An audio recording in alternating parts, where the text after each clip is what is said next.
सभी भक्तों को श्री शिवाय नमस्तुभ्यम। हर हर महादेव। ओम नमः शिवाय। जय महाकाल। शिवाय नमः। ओम। तो आज हम आपको बताने वाले हैं गुरुजी द्वारा कल बताए गए दो नए बिल्कुल विशेष और नए उपाय। गुरुजी ने कल की कथा में दो नए उपाय बताए हैं। एक उपाय है रोग मुक्ति के लिए और एक उपाय है संतान प्राप्ति के लिए। पूज्य गुरु जी की कथा से हम अब आपको इस उपाय को समझाने का प्रयास करने वाले हैं। तो कल की कथा में गुरु जी ने बताए दो नए उपाय। आइए चलिए समझते हैं कि कैसे करने हैं हमको ये दो उपाय। तो गुरु जी ने कल कथा में बताया सबसे पहला उपाय रोग मुक्ति के लिए। यदि आपको कोई भारी रोग हो गया है और वह रोग समाप्त नहीं हो रहा, फिर वो रोग कोई सा भी हो, तो आपको शरद पूर्णिमा के दिन, यानी कि यदि आप 16 अक्टूबर को शरद पूर्णिमा माने हो तो 16 अक्टूबर के दिन, यदि आप 17 अक्टूबर को शरद पूर्णिमा माने हो, उस दिन का व्रत कर रहे हो, तो आप उस दिन करो इस उपाय को। तो आपको क्या करना है, शरद पूर्णिमा के दिन प्रदोष काल में। अब प्रदोष काल कौन सा होता है ये कई बार गुरुजी ने मैंने आपको बता दिया है वीडियो में, फिर भी कुछ लोगों को यदि नहीं पता हो प्रदोष काल के बारे में, तो प्रदोष काल सूर्यास्त का समय जब होता है, यानी कि सूर्यास्त का जो समय उससे 45 मिनट पहले और बाद का समय है जो 1.5 घंटे का कुल समय होता है। इसी समय में आपको ये उपाय करना है। क्या करना है आपको, पर उससे पहले वीडियो को लाइक करके चैनल को सब्सक्राइब करके वीडियो को अधिक से अधिक लोगों के पास में आपको शेयर भी कर देना है। तो जो उपाय आपको करना है वो किस प्रकार से करना है, चलिए समझते हैं। तो आपको 3 वस्तुओं की आवश्यकता पड़ने वाली है। अब ये 3 वस्तुएं कौन सी हैं? सबसे पहले नंबर पर है बेलपत्र। ये जो बेलपत्र आप स्क्रीन पर देख रहे हो, इसी बेलपत्र की आवश्यकता पड़ेगी आपको। और आपको पड़ने वाली है अक्षत, और अक्षत के साथ ही एक दुर्वा की। ये जो दुर्वा आप देख रहे हो, ऐसी एक आपको दुर्वा ले लेनी है। अब इन तीनों वस्तुओं को लेकर आपको क्या करना है, जो भगवान शंकर का शिवलिंग है, और शिवलिंग में भी ये वाला जो स्थान होता है, कौन सा वाला स्थान, ये जो आप जो देख रहे हो, जहाँ से जल बहकर नीचे गिरता है, और ये जो इतना सा स्थान है, ये स्थान, इसी स्थान का आपको उपयोग करना है। और इसी स्थान पर आपको क्या करना है, उपाय करना है।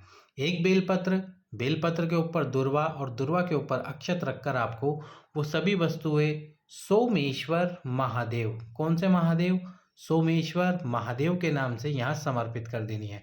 तो बेलपत्र की कि जो बीच वाली पत्ती है वो इस प्रकार से रहेगी, ये बेलपत्र की बीच वाली पत्ती इस प्रकार से रहेगी और दोनों पत्तियां इस प्रकार से रहेगी, और जो अक्षत है और दुर्वा है वो भी यहीं समर्पित रहेंगे।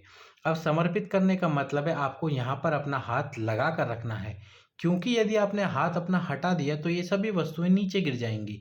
तो आपको ऐसा नहीं करना, थोड़ी देर सोमेश्वर महादेव के नाम से ये सभी वस्तुएं यहाँ पर लगा के रखनी है। इसके बाद में आपको कम से कम 5 सेकंड, 10 सेकंड, 15 सेकंड ये कार्य करना है। फिर आपको बेलपत्र और दुर्वा को हटा लेना है, बेलपत्र दुर्वा को हटा लेना है, और जो पात्र में, यानी जिस पात्र में आप लेकर गए हो, उस पात्र में बेलपत्र और दुर्वा को आपको रख लेना है। इसके साथ ही जब आप ये बेलपत्र और दुर्वा और अक्षत समर्पित करोगे सोमेश्वर महादेव के नाम से, तो आपको आपका रोग, आपकी बीमारी का स्मरण करना है, जिस रोग और बीमारी की वजह से आप बहुत ज़्यादा ही परेशान हो। इसके बाद आपको क्या करना है, जब आप ये दुर्वा और बेलपत्र को अपने पास पात्र में रख लो, अक्षत नीचे गिर जाएगा, उसकी कोई चिंता नहीं करनी। फिर आपको एक कलश जल समर्पित करना है, और एक कलश जल कहाँ समर्पित करना है, भगवान शंकर के शिवलिंग पर। शिवलिंग पर एक कलश जल समर्पित कीजिए। इसके बाद में आपको क्या करना है, जो बेलपत्र और दुर्वा है, तो पूर्णिमा की रात्रि, प्रदोष काल में आपने उपाय किया, पूर्णिमा की रात्रि जो दुर्वा आप लेकर आए हैं उस दुर्वा को आपको खा लेनी है चबा चबा कर। और अगले दिन, यानी कि पूर्णिमा के अगले दिन, एकम के दिन, सबसे पहले सुबह उठकर सारे कार्य कर कर जब आप खाना खाने बैठे या फिर नाश्ता करना भी क्यों ना बैठे, उसके थोड़ी देर पहले ही जो बेलपत्र है आपके पास में, उस बेलपत्र को चबा चबा कर खा लीजिए। इसके बाद गुरुजी ने कहा कथा में कि 15 दिन बाद आप जांच कराने जाएंगे डॉक्टर के पास में, तो आपको वह रोग धीरे धीरे समाप्ति की ओर आता दिखेगा। अगला उपाय जो गुरुजी ने बताया संतान प्राप्ति, वंश वृद्धि के लिए। अब आप कहोगे भैया ऐसा तो गुरुजी ने कथा में कहा नहीं था। तो गुरुजी ने कहा था आपकी कोई बहुत बहुत विशेष कामना या मनोकामना है जो पूर्ण नहीं हो रही। अब जो भी माताएं बहनें हैं जिनको वंश वृद्धि नहीं हो पा रही, पुत्र प्राप्ति नहीं हो पा रही, उनकी तो केवल एक ही कामना है और वो है पुत्र प्राप्ति, संतान प्राप्ति की। जिनको पुत्र प्राप्त नहीं हो रहा उनको पुत्र प्राप्ति की कामना है, और जिनको संतान नहीं हो रही है कई वर्षों से वो इंतजार कर रहे हैं तो उनकी संतान की कामना है। तो आप मनोकामना में संतान कामना, पुत्र कामना को रखकर इस उपाय को शरद पूर्णिमा के दिन अवश्य ही कीजिए। शरद पूर्णिमा के दिन करना है आपको, क्षमा करें, शरद पूर्णिमा के दिन इस उपाय को बिल्कुल भी नहीं करना। आपको ये उपाय करना है शरद पूर्णिमा से लेकर कार्तिक पूर्णिमा के बीच में जो 2 प्रदोष आएगी। क्या आएगी? 2 प्रदोष। तो कार्तिक महीने की जो 2 प्रदोष आने वाली है, उन 2 प्रदोष में से या तो दोनों प्रदोष के दिन या किसी एक प्रदोष के दिन आप इस कार्य को कर सकते हो। क्या करना है आपको इस दिन?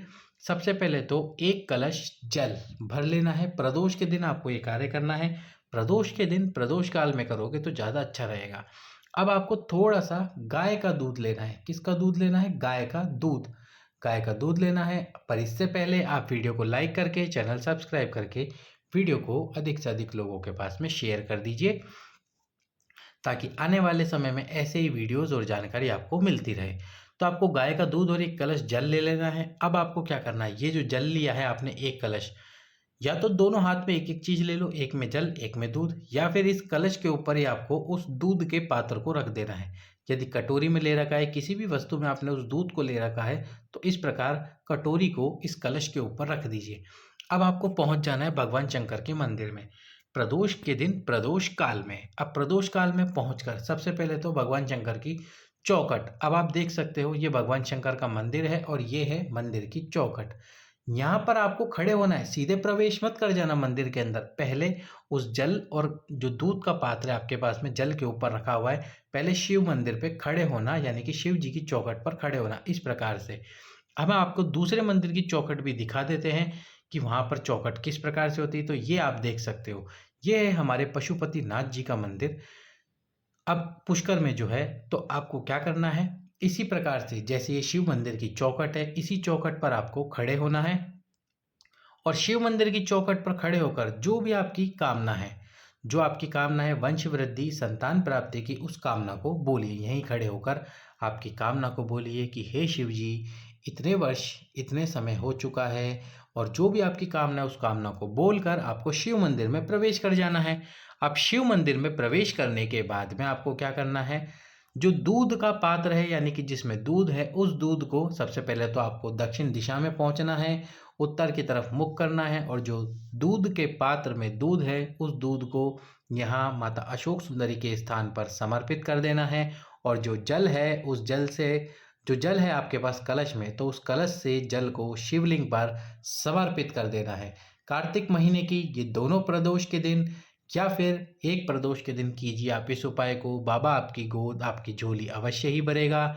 सभी भक्तों को श्री शिवाय नमस्तुभ्यम। हर हर महादेव।